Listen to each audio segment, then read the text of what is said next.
este nuevo programa de biografías esenciales. Y en esta ocasión voy a hablar de Wendy Froud, que pues, realmente es bastante desconocida en comparación con otros miembros del equipo y el reparto de Star Wars, pero que también merece su reconocimiento porque se la conoce como la madre de Yoda.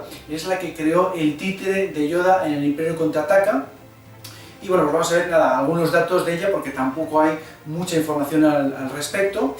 Lo primero que hay que comentar es que ella desde niña empezó a hacer sus propias muñecas, le gustaba muchísimo ese tema, hacía muñecas relacionadas con la mitología griega, con los cuentos de hadas y demás, y luego sin embargo estudió una carrera de arte y de música, pero ella siempre le gustó ese tema y va a acabar trabajando con Jim Henson en Los Teleñecos, en la película de Los Teleñecos.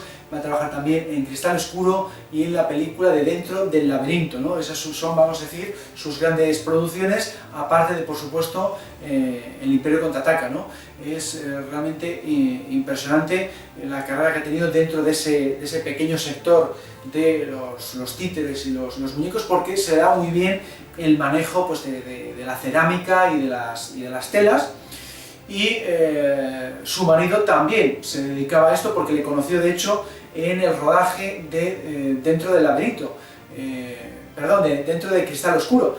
Era el diseñador principal de esa película y desde entonces pues, han tenido una relación excepcional. Su hijo también es cineasta, trabaja en el mundo del cine. Y bueno, pues lo que hay que comentar respecto al tema de Yoda es que ella no creó la cabeza la hizo Stuart Freeman, como hemos visto en un programa anterior. Ella se encargaba de hacer el cuerpo a partir de foie y lo hacía pues nada, con una lámina muy fina de foie para poder introducir, para que luego Frank Oz y los titiriteros podrían introducir dentro el brazo. Porque, claro, no solamente es Frank Oz, es que se dice que Frank Oz maneja Yoda, pero realmente son 4 personas. Ella, de hecho, se encargaba de las orejas, luego otra mujer se encargaba del brazo derecho, y luego Frank Oz se encargaba de lo que es el cuerpo y la cabeza, y luego había otra persona que se encargaba de controlar los ojos. Entonces era realmente complicado, todo esto bajo el suelo, porque estaba, ya sabéis que era un decorado construido pues, a 1,5 metros de alto, para que los titiriteros pudieran trabajar desde debajo, y eso pues obligaba a hacer escenas milimetradas, ¿no? Tenían que construir el escenario con el recorrido que iba a andar Yoda, y creo que hay una escena en el Imperio Contraataca en la que se ve la lejanía a Yoda andando, y eso lo tuvieron que hacer con un actor enano, porque si no, no había manera. Era muy complicado el tema de que Yoda andase, y por eso generalmente en las tomas está quieto, porque no se puede hacer de otra forma, ¿no? Es un títere, ¿no? Y de hecho en el episodio 1 hay solamente una toma en la que anda, y ahí se le hizo digital, ¿no? Antes de la edición en Blu-ray, que ya le pasaron a digital, como se hizo con el resto de entregas de las precuelas, pues hay una toma en la que camina, que es el único Yoda digital que había en el episodio 1 en el momento de su estreno, ¿no? El resto es un títere estático porque le está manejando por debajo, ¿no? Entonces eso es un poco la aportación de Wendy.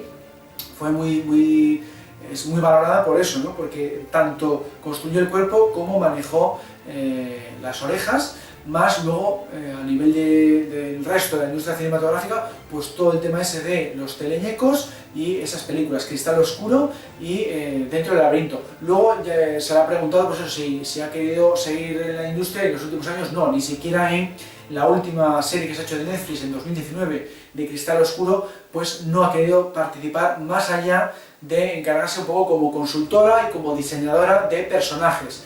Pero ya dice que eso fue de otra época, estuvo muy bien, pero ahora ya, pues quieras o no, tiene ya una edad y no ha querido dedicarse a ese tema. Y luego, pues como anécdotas del Imperio Contraataca, comentaba que en una ocasión Stuart Freeman se tuvo que encerrar, arreglar a Yoda en una habitación porque no funcionaba, se tuvo que parar el rodaje, y fue uno de los peores momentos que se vivieron, ¿no? Porque fue una avería bastante seria y él se enfocó en arreglarlo, y todo el mundo bastante preocupado porque estuvo un rato muy largo ahí encerrado a puerta cerrada, no dejaba entrar a nadie hasta que consiguió arreglarlo, y menos mal que lo consiguió, porque si no, que claro, se para una producción que vale muchos miles de dólares cada día de rodaje, ¿no?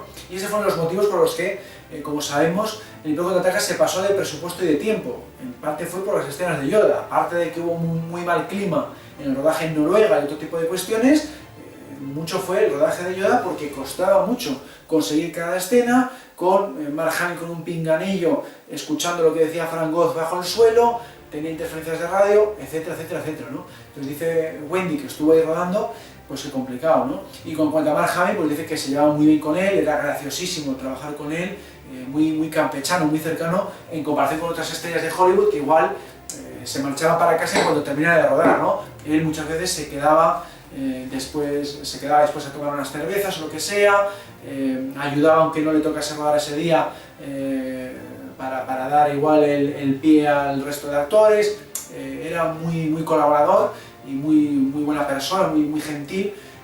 Todos son palabras de elogios para Mark Hamill, porque dice que es el único actor con el que trabajó, claro, dice que no llegó a conocer ni a Harrison Ford y compañía, el único con el que trabajó y con el que puede hablar es de Mark Hamill.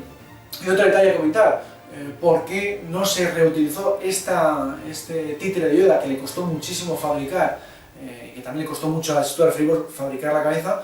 ¿Por qué no se reutilizó en el Retorno del Jedi, que está claro que es otro títere, ¿no? Tiene un color de verde distinto? Ahí Stuart Freeborg, por desgracia, no consiguió el mismo tono de verde.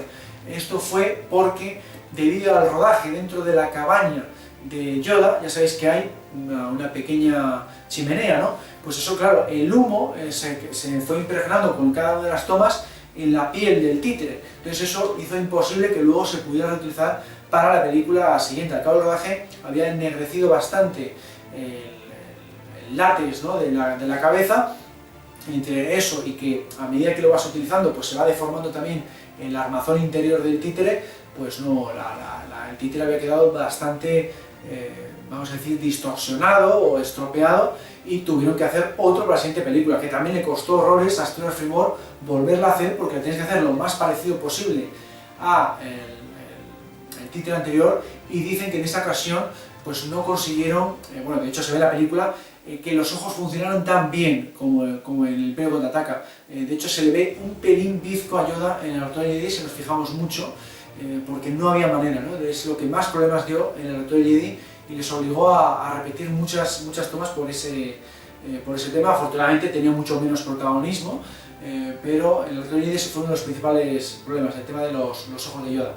Y bueno, poco más se puede comentar de Wendy Frog, ¿no? Simplemente eso, ¿no? Que a raíz de que la vio Jim Henson, que había hecho una serie de muñecas en una exposición en Nueva York, pues la fichó para hacer todas sus producciones de teleñecos, y a raíz de su trato con Frank Oz, que ya sabemos que había trabajado con Jim Henson, y Jim Henson es el que le recomendó para hacerlo de Yoda porque él estaba ocupado, porque George Lucas en un principio había llamado a Jim Henson para hacer de Yoda. Bueno, pues a raíz de esa asociación es como Wendy Frog trabajó en el cuerpo de Yoda y manejando sus orejas, y se siente pues muy orgullosa de haber trabajado en este personaje, y está encantada que le llamen la madre de Yoda. Luego en broma pues comenta que ahora la llaman también la abuela de Baby Yoda, ¿no?, de Grogu.